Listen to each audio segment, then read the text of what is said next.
Shalom Bapak Ibu yang dikasihi Tuhan.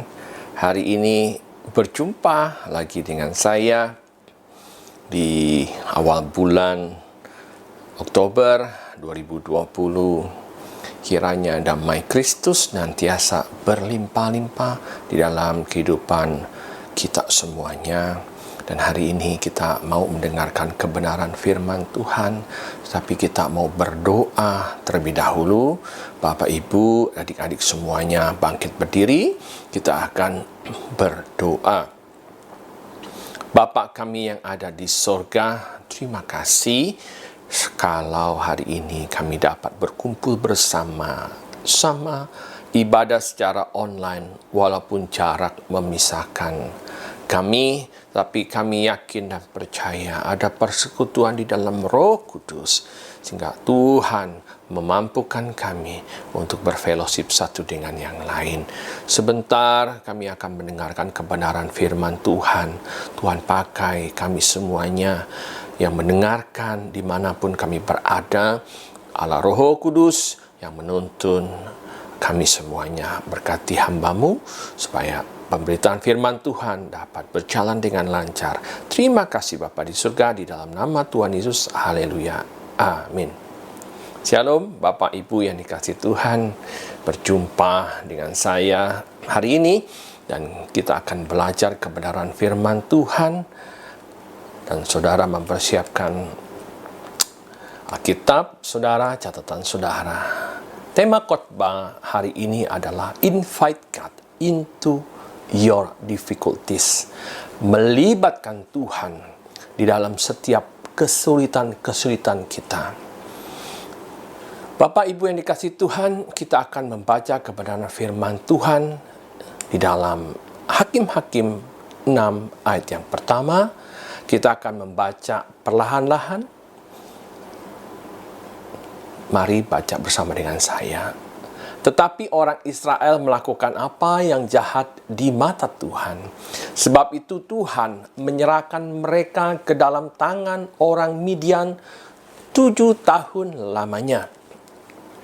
Dan selama itu orang Midian berkuasa atas orang Israel. Karena takutnya kepada orang Midian itu, maka orang Israel membuat tempat-tempat perlindungan di pegunungan, yakni gua-gua dan kubu-kubu. Setiap kali orang Israel selesai menabur, datanglah orang Midian, orang Amalek, dan orang-orang dari sebelah timur lalu maju mendatangi mereka. Berkemahlah orang-orang itu di daerah mereka dan memusnahkan hasil tanah itu sampai ke dekat Gaza dan tidak meninggalkan bahan makanan apapun di Israel, juga domba atau lembu atau keledai pun tidak. Sebab orang-orang itu datang maju dengan ternaknya dan kemahnya, dan datangnya itu berbanyak-banyak seperti belalang. Orang-orangnya dan unta-untanya tidak terhitung banyaknya. Sekaliannya datang ke negeri ini untuk memusnahkan. Sehingga orang Israel menjadi sangat melarat oleh perbuatan orang Midian itu. Lalu berserulah orang Israel kepada Tuhan. Ketika orang Israel berseru kepada Tuhan karena orang Midian itu, maka Tuhan mengutus seorang nabi kepada orang Israel yang berkata kepada mereka, beginilah firman Tuhan Allah Israel, akulah yang menuntun kamu keluar dari Mesir dan yang membawa kamu keluar dari perbudakan. Aku melepaskan kamu dari tangan orang Mesir dan tangan semua orang yang menindas kamu.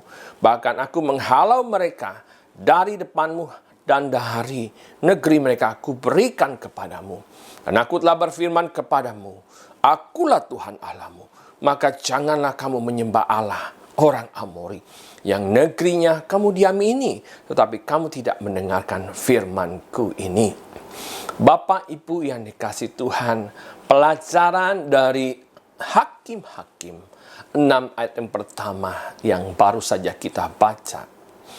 Yang pertama kali yang harus kita pahami adalah bahwa segala sesuatu ada di dalam sepengetahuan Tuhan. Segala sesuatu ada maksud Tuhan di dalamnya. Dan orang Israel saat itu berbuat jahat. Dan Tuhan memang mengizinkan orang Israel itu diserahkan kepada tangan orang Midian. Tidak tanggung-tanggung saudara dikasih 7 tahun. 7 tahun bukanlah waktu yang sangat singkat saat ini dan saat itu juga. Kalau kita melihat izinnya Tuhan atau Tuhan memberikan orang Israel kepada orang Midian itu atas seizinnya dia. Karena apa saudara dikasih Tuhan? Karena orang Israel berbuat jahat di mata Tuhan. Segala sesuatu seizin daripada Tuhan. Bapak Ibu yang dikasih Tuhan dan adik-adik, kita belajar, kita perhatikan. Yang pertama kali yang Tuhan sampaikan di dalam nats ayat ini adalah orang Israel melakukan apa yang jahat di mata Tuhan. Kalau kita menarik kehidupan saat ini juga, kita dapat belajar apa yang Tuhan kerjakan melalui pandemik COVID-19.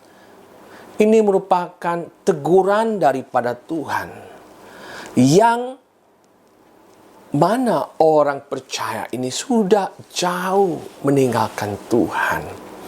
Tuhan mengingatkan melalui peristiwa COVID-19 ini juga bahwa hanya Tuhan yang mampu menyelesaikan setiap permasalahan yang tidak dapat diselesaikan oleh tangan manusia.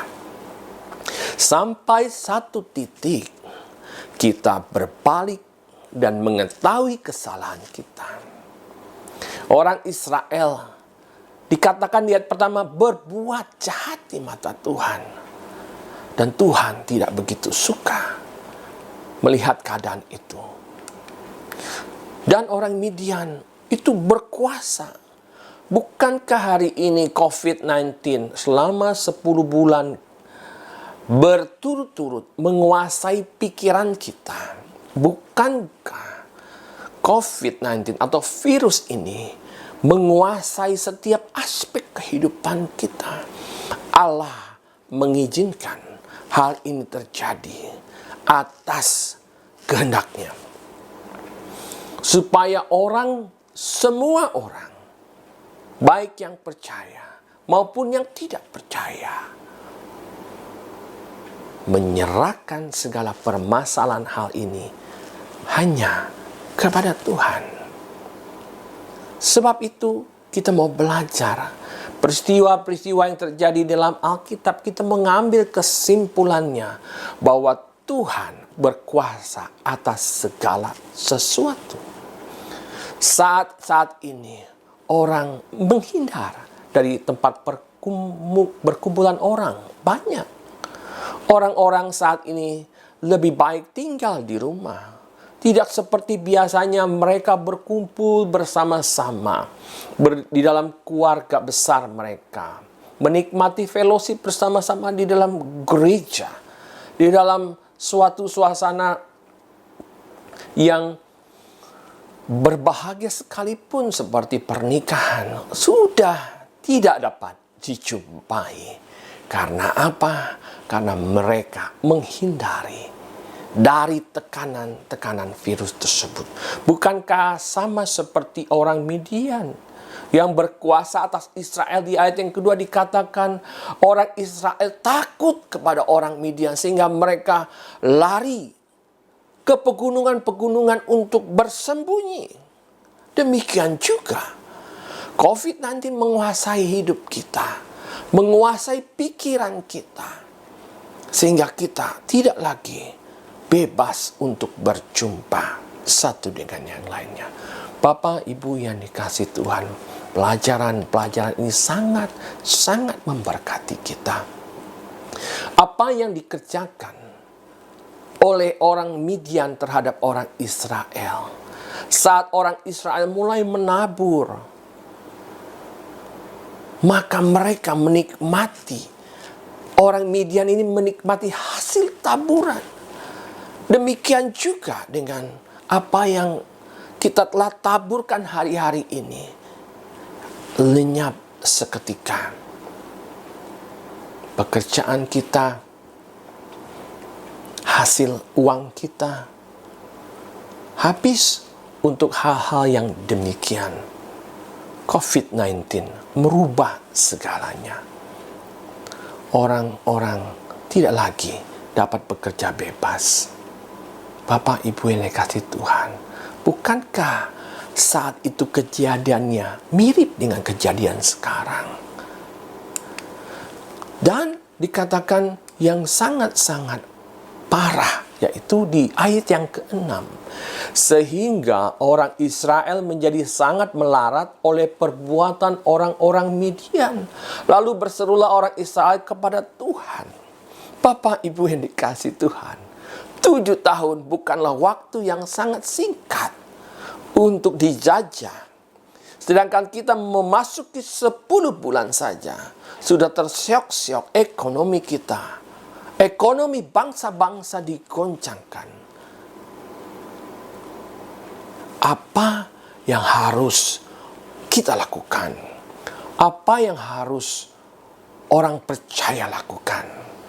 Sama seperti orang Israel berkata, orang Israel berseru kepada Tuhan.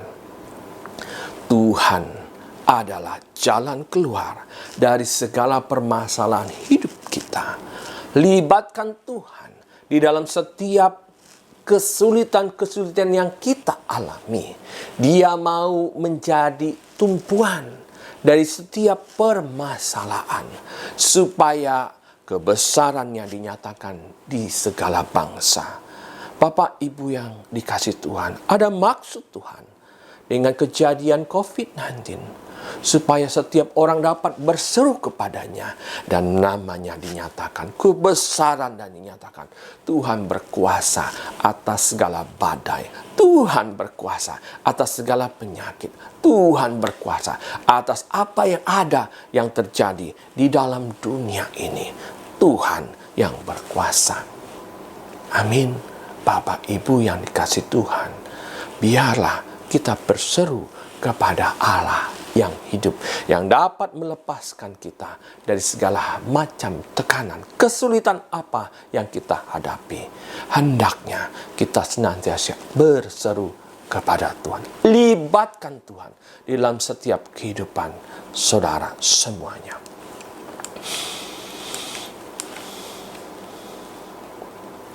Dan Tuhan mengatakan di dalam ayat yang ke-9, Dia mengingatkan kepada orang Israel, Aku yang dahulu membawa engkau keluar dari Mesir dengan tanganku yang begitu kuat. Aku yang telah melepaskan engkau dari tangan orang Mesir yang menindas. Masakan aku membiarkan engkau ditindas oleh tangan orang Midian yang hanya baru 7 tahun menindas engkau. Sedangkan orang Mesir menindas orang Israel selama 400 tahun lebih. Dia mengingatkan kepada kita peristiwa-peristiwa bahwa Allah sanggup melepaskan orang Israel dari tangan Mesir. Demikian juga Allah mengingatkan kepada orang percaya saat ini bahwa Ia juga sanggup melepaskan kehidupan orang-orang yang berharap percaya kepadanya dari pandemi COVID-19. Allah yang begitu besar mengingatkan kita, Dia sanggup melepaskan. Dia yang dahulu sanggup melepaskan orang Israel dari tangan Mesir, Dia juga sanggup melepaskan saya dan saudara dari tekanan, sakit, pandemi COVID-19. Amin. Itulah Allah yang kita sembah. Diingatkan lagi di ayat yang ke-10, Aku telah berfirman kepadamu, Akulah Tuhan Allahmu. Sekali lagi ditekankan kepada orang Israel saat itu, Akulah Tuhan Allahmu. Dan sekali lagi saat ini kita ditekankan kepada kita semuanya bahwa Tuhan Yesus adalah Tuhan kita yang sanggup melepaskan dari segala kesulitan-kesulitan hidup ini. Dan ia berpesan, janganlah kamu menyembah Allah orang Amori yang negerinya kamu diami ini. Demikian juga kita diingatkan, janganlah engkau menyembah dengan kekuatanmu, janganlah engkau menyembah dengan kepandaianmu, janganlah engkau menyembah dengan apa yang engkau punya. Kadang-kala kita mengandalkan apa yang kita punya, kadang-kala kita mengandalkan orang lain untuk menolong kita. Dan Tuhan mengingatkan kepada saya dan saudara, akulah Tuhan, Yesuslah Tuhan yang sanggup melepaskan semuanya ini. Jangan menyembah dengan kekuatanmu, menyembah dengan uangmu, kau menyembah dengan kekuatan yang hartamu yang engkau miliki sekalipun. Dan Tuhan mengingatkan untuk menyembah Dia. Dia Allah yang tidak mau diduakan. Dialah Allah pencemburu. Saudara yang dikasihi Tuhan, banyak sekali pelajaran yang kita dapat tangkap dari kebenaran firman Tuhan. Di situ Tuhan mengajarkan, carilah Tuhan.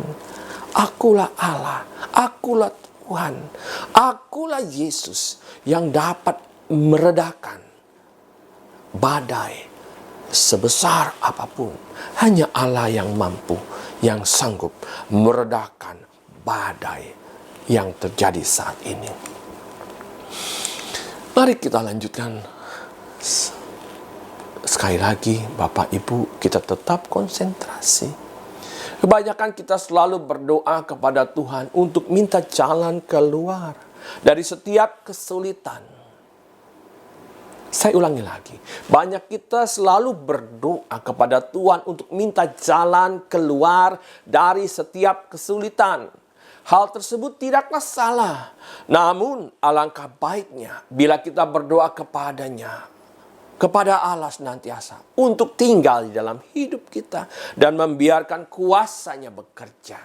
Bukankah lebih elegan, bukankah lebih baik seperti demikian dibandingkan kita menyuruh Tuhan untuk menyelesaikan kesulitan-kesulitan yang kita hadapi? Bukankah seringkali kita berucap kata dan berdoa kepada Tuhan untuk menyelesaikan masalah kesulitan-kesulitan yang ada, tetapi kita tidak pernah mengundang untuk Allah tinggal di dalam hidup kita dan membiarkan kuasa-Nya yang bekerja. Dua hal yang berbeda, saudara yang dikasihi Tuhan. Dan kita berdoa untuk senantiasa berdoa supaya COVID ini segera berlalu. Itu tidak salah. Tetapi alangkah baiknya kita berdoa, Tuhan, kiranya hidup di dalam hidup saya, sehingga saya dapat melewati kesulitan-kesulitan ini bersama dengan Engkau. Dan Engkau memberikan satu kemenangan demi kemenangan. Ada maksud Tuhan dari pandemik ini, saudara yang dikasihi, supaya nama Tuhan dipermuliakan di dalam hidup kita, di antara bangsa-bangsa juga. Amin. Di dalam masa pandemi COVID-19 ini, sudah 10 bulan kita jalani. Ada banyak kesulitan keuangan. Ada banyak orang dirumahkan, di PHK dari pekerjaannya. Akibat di PHK, semua rumah tangga menjadi berantakan. Planning berubah. Kredit semua macet. Sudah dikasih Tuhan. Pada saat semua orang berpikir seperti demikian, ada emosi-emosi yang keluar yang tidak baik. Sehingga mengganggu kesehatan kita. Mengganggu hubungan sesama. Kita lebih cepat marah. Kita lebih cepat emosi dalam menghadapi dampak yang ditimbulkan oleh pandemik ini. Pandemik ini berlaku di semua bangsa-bangsa. Bangsa-bangsa Dan kita membutuhkan Tuhan untuk menyelesaikan setiap kesulitan tersebut. Bapak, Ibu yang dikasihi Tuhan, kita sudah masuk di dalam resesi, yang artinya kita mengalami kesulitan pendapatan di negara ini, saudara. Ada banyak orang di PHK. Menurut data yang ada, sekarang sudah mencapai 10,3 juta tingkat pengangguran terbuka. Angka yang begitu besar. Angka yang begitu besar. 10 juta orang lebih kehilangan pekerjaan atau tidak mendapatkan pekerjaan. Hal ini harus benar-benar kita berdoa kepada Tuhan. Ada banyak cara yang dilakukan oleh pemerintah, itu baik. Tetapi sebagai orang yang percaya, sebagai orang yang beriman, kita diajarkan tadi berseru kepada Tuhan supaya negara ini bangkit kembali. Hal yang sama dapat dirasakan oleh bangsa-bangsa lain. Resesi tolak ukurnya adalah banyak orang di PHK, dan banyak orang yang dirumahkan akibat pandemik yang berkepanjangan, sehingga pertumbuhan satu negara menjadi negatif. Negeri ini membutuhkan keajaiban dari Tuhan Yesus Kristus. Negeri ini membutuhkan kuasa Tuhan.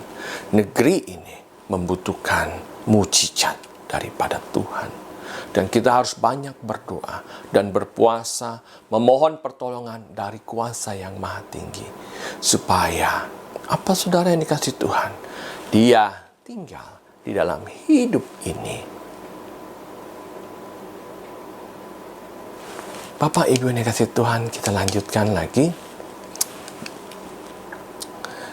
Di dalam Mazmur 65 ayat yang ke-8 dikatakan, Engkau yang meredakan deru lautan, deru gelombangnya, dan kegemparan bangsa-bangsa. Sekali lagi saya ulangi. Engkau yang meredakan deru lautan, deru gelombangnya, dan kegemparan bangsa-bangsa.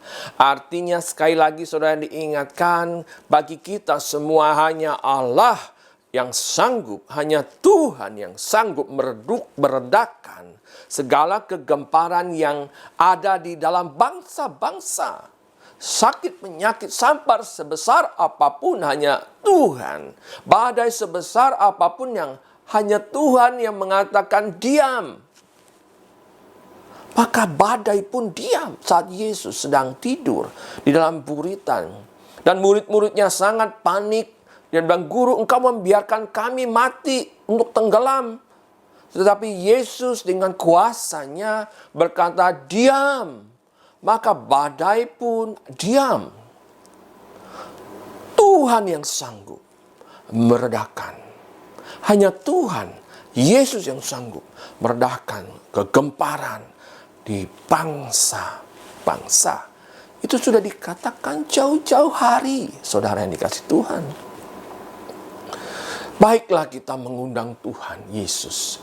Inviting God into our difficulties.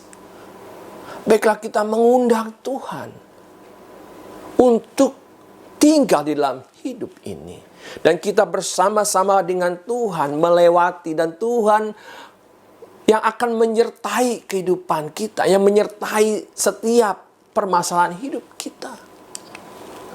Banyak Alkitab mengajarkan kepada kita, Bapak Ibu yang dikasih Tuhan, kalau kita hanya fokus memintanya untuk menuntaskan kesulitan-kesulitan kita, maka kita akan kecewa dan frustasi.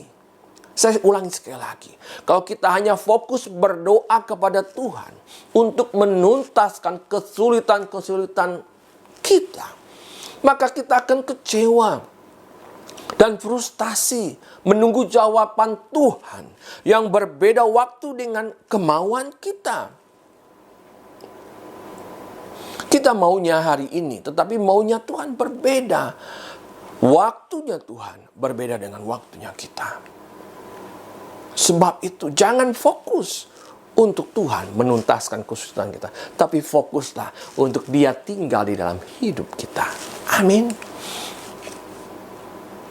Berdoalah bukan untuk mengubah keadaan-keadaan, tetapi berdoalah supaya Tuhan mengubah hidup kita, menolong dan memberi kekuatan melaluinya di masa kesulitan ini. Adalah lebih baik seperti demikian. Kalau kita berdoa tanpa kita berubah, maka kita akan menjadi kecewa. Ingat sekali lagi, Tuhan bekerja di tengah kesulitan-kesulitan, di tengah-tengah badai kehidupan, di tengah-tengah ancaman, kuasa Tuhan dinyatakan. Tuhan bekerja di situasi yang tidak mengenakan sekalipun untuk menunjukkan kebesarannya. Bapak Ibu masih ingat cerita tentang Syadrak, Mesak, dan Abednego yang menjadi pelajaran buat kita semua tentang kuasa Allah bekerja di tengah kesulitan untuk menunjukkan kebesarannya. Dikatakan ayat Daniel 3 ayat 17 dikatakan, jika Allah kami yang kami puja sanggup melepaskan kami, maka Ia akan melepaskan kami dari perapian yang menyala-nyala itu dan dari tanganmu ya Raja. Begitu luar biasanya dikatakan, jika Allah kami yang kami puja, Dia begitu bangganya apa yang mereka sembah, Allah yang sanggup melepaskannya. Dia begitu berimannya, saudara dikasih. Itu yang dibutuhkan hari-hari ini di saat tekanan sekalipun. Jika Allah yang kami puja, artinya Allah Yehova yang sanggup melepaskan dari tekanan sebesar apapun. Luar biasa, saudara. Maka Ia akan melepaskan kami dari perapian yang menyala-nyala itu dan dari dalam tanganmu ya Raja. Ayat yang ke-18 Daniel 3 dikatakan, tetapi seandainya tidak, hendaklah Tuhan mengetahui ya Raja bahwa kami tidak akan memuja dewa Tuanku dan tidak akan menyembah patung emas yang Tuanku dirikan. Ada karakter yang muncul. Ada integritas yang muncul saat menghadapi setiap tekanan sekalipun yang dapat menghilangkan nyawanya. Bukankah sama seperti hari-hari ini kita hadapi, kita mengalami tekanan-tekanan yang dapat membahayakan nyawa kita sekalipun. Dan kita berkata, tetapi seandainya tidak Tuhan tolong sekalipun, hendaklah Tuanku mengetahui Raja bahwa kami tidak akan memuja dewa Tuanku. Artinya integritas. Ada karakter yang muncul. Iman yang muncul di tengah-tengah tekanan.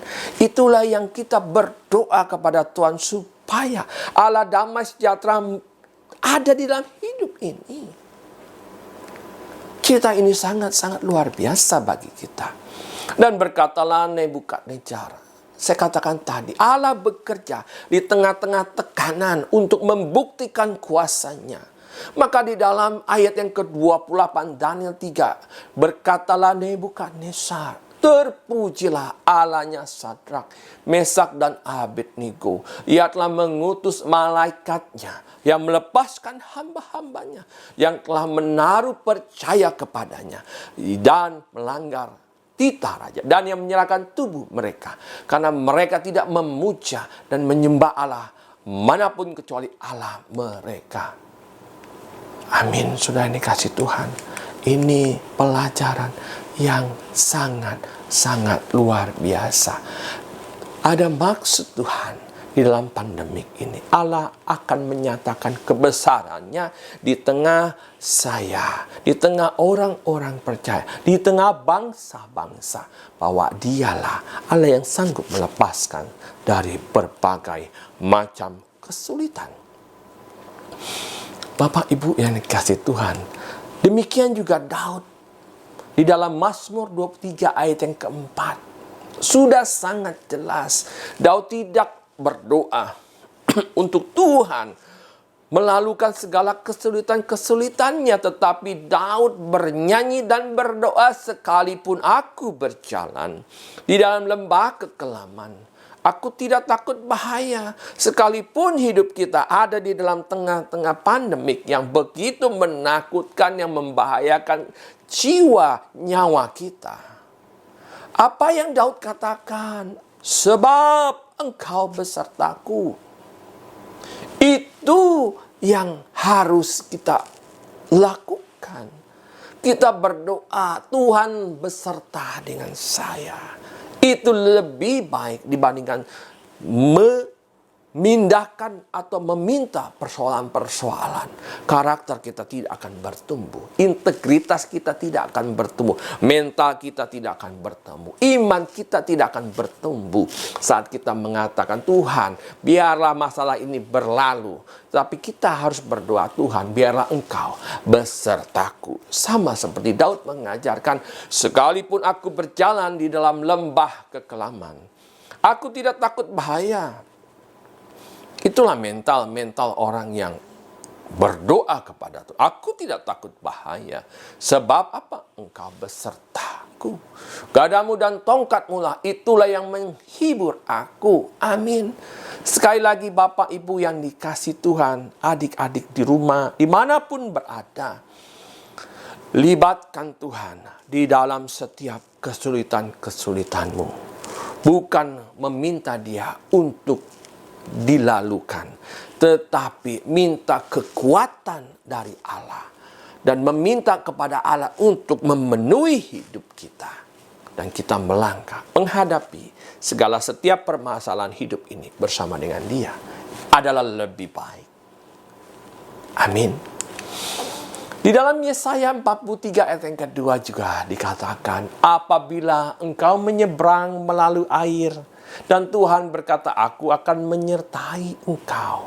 Atau melalui sungai-sungai, engkau tidak akan dihanyutkan. Apabila engkau berjalan melalui api, engkau tidak akan dihanguskan. Dan nyala api tidak akan membakar engkau. Sekali lagi, ada kata Tuhan menyertai. Amin, saudara. Kita melewati pandemik ini bersama-sama. Bukan kita menghindari. Kita melalui bersama dengan Tuhan. Aku akan menyertai. Bapak, Ibu yang dikasihi Tuhan, firman Tuhan ini sangat menguatkan saya pribadi, menguatkan kita semuanya. Sekali lagi, Allah Immanuel yang menyertai kehidupan kita. Memasuki resesi ekonomi di Indonesia, biarlah Tuhan yang menyertai hidup kita. Amin. Undang Yesus masuk di dalam hidup ini, menuntun hidup bangsa ini. Biarlah kita berjalan bersama Tuhan di tengah-tengah resesi. Sama seperti Hakim-Hakim 6 yang Tuhan mengajarkan. Biarlah kita berjalan di tengah-tengah resesi bersama dengan Tuhan. Bukan kita menghindar, tetapi kita tetap melangkah. Kita tetap bekerja. Bekerja lebih giat lagi. Bekerja dengan sungguh-sungguh lagi. Bangkit dari keterpurukan. Karena apa? Karena Allah menyertai hidup kita. Amin.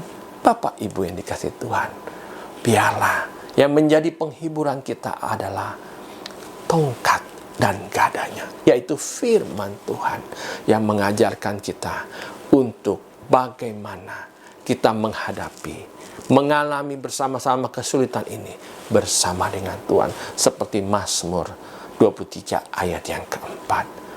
Kiranya pemberitaan firman Tuhan ini menguatkan kita semuanya. Sekali lagi Bapak Ibu, libatkan Tuhan di dalam segala kesulitan-kesulitan hidup kita. Jangan lari, jangan menyembah Allah lain. Sebab Allah adalah Allah yang pencemburu. Sebab Tuhan yang kita sembah, yaitu Tuhan Yesus Kristus, adalah Allah yang pencemburu. Ingat apa yang dikatakan dalam Hakim-Hakim 6 ayat yang pertama. Tuhan menyerahkan orang Israel kepada bangsa Midian karena orang Israel begitu menyakiti hati Tuhan. Demikian juga kita hendaknya bertobat, berdoa kepada Tuhan, minta ampun kepada Tuhan. Amin. Kiranya hari Minggu ini menjadi berkat bagi kita semuanya. Firman ini menjadi kekuatan bagi kita semua. Amin. Bapak Ibu, kita akan masuk ke dalam perjamuan kudus. Kita bangkit berdiri, kita berdoa terlebih dahulu. Bapa kami yang ada di surga, kami mengucap syukur di awal bulan ini kami dapat menikmati perjamuan kudus, makan dan minum sehidangan dengan Tuhan melalui tubuh dan darah Kristus dan roti dan anggur perjamuan ini. Kiranya Tuhan menguduskan roti dan anggur yang akan kami makan dan minum. Tuhan juga menguduskan hati kami dan pikiran kami, dan layakkan kami senantiasa untuk menerima anggur dan perjamuan ini. Dan kami tahu Tuhan, saat kami makan dan minum, kami memberitakan kematian Tuhan Yesus di kayu salib dan bangkit dari kubur. Terima kasih Bapa di surga, di dalam nama Tuhan Yesus. Haleluya. Amin.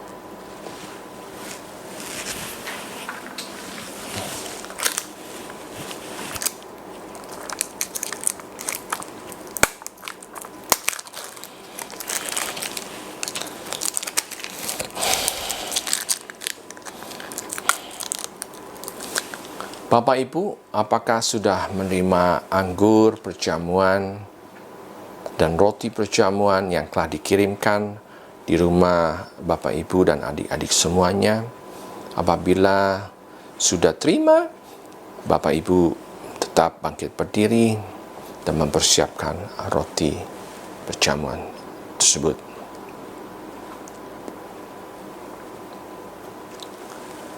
Sebab apa yang telah kuteruskan kepadamu telah kuterima daripada Tuhan, yaitu bahwa Tuhan Yesus pada malam waktu ia diserahkan mengambil roti, dan sesudah itu ia mengucap syukur atasnya, dan ia memecah-mecahkannya dan berkata, "Inilah tubuhku yang diserahkan bagi kamu.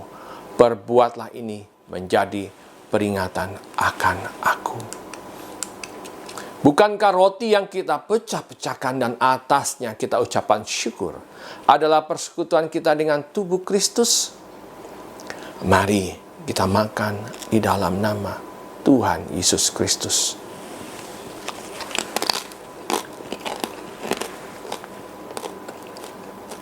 Terima kasih Tuhan. Terima kasih Tuhan. Terima kasih Tuhan.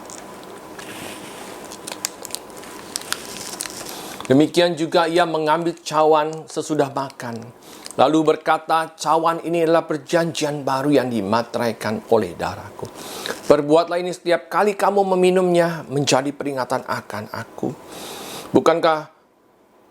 Bukankah roti yang kita minum dan atas yang kita ucapan syukur adalah persekutuan kita dengan darah Kristus? Mari kita minum di dalam nama Tuhan Yesus Kristus.